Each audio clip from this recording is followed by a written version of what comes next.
तानसेन राज दरबार के गवैया थे। एक बार वृंदावन आए तो वृंदावन आकर के उनके चित्त में इच्छा प्रकट हुई कि मैं ठाकुर जी को सुनाऊं। वो श्रीनाथ जी के मंदिर में पहुंच गए।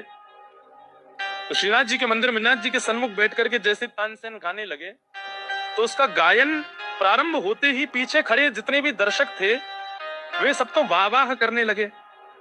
परंतु ठाकुर जी की सेवा में बैठे हुए गोसाई श्री विठलनाथ जी ने तानसेन की गायकी के समय ठाकुर जी को जब देखा तो महाराज जी वर्णन आता है कि तानसेन जब गा रहा था तो भीतर खड़े ठाकुर जी ऐसे खड़े थे, खड़े खड़े ठाकुर जी को झोंके खा रहे थे। ठाकुर जी आलस्य के कारण इतने ज्यादा ऊब गए उसके गायन से कि ठाकुर जी को नींद आ रही थी। ठाकुर जी रीझ नहीं रहे थे।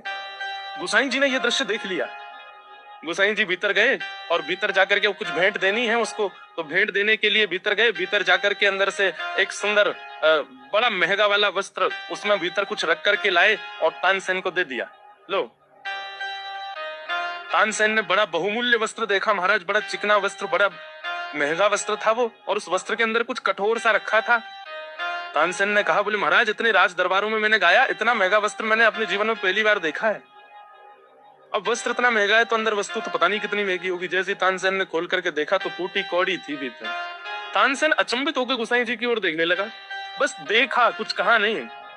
गोसाई जी बोले, राजा महाराजा ये सब तो तुम्हारी वाहवाही करेंगे, रिजवार करेंगे तुम्हारी, लेकिन बाहर का कपड़ा बहुमूल्य है और भीतर फूटी कौड़ी है। इसका मतलब तुम्हारी बाहर की गायकी बाहर का लोक रंजन कर सकती है पर चित्त से नहीं गाते हो, इसलिए तुम्हारी गायकी से ठाकुर जी परमात्मा कभी नहीं रिझ सकता।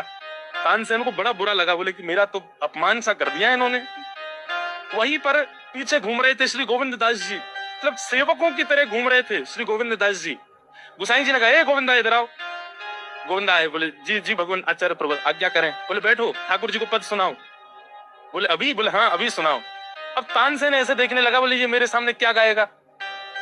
लेकिन गोविंद दास जी ने जैसे ही गाना प्रारंभ किया, गोविंद दास जी जो तानसेन को भी दिख रहे थे, कभी किसी को बैठाने के लिए अपने ही गमछा से पहुंच देते हैं, किसी को जल पिला रहे हैं, यहाँ से वहां घूमते डोल रहे हैं, सबकी सेवा करते हुए डोल रहे हैं। और गोसाई जी ने ऐसे ही बुलाया, बोले आओ आकर के ठाकुर जी को कुछ सुनाओ। गोविंद दास जी ने जब प्रेम उन्मुक्त होकर के गाया, बगल में फूटी कौड़ी हाथ में लेकर के बैठा हुआ तानसेन, उसके नेत्रों से अविरल अश्रुधार गिर रही है।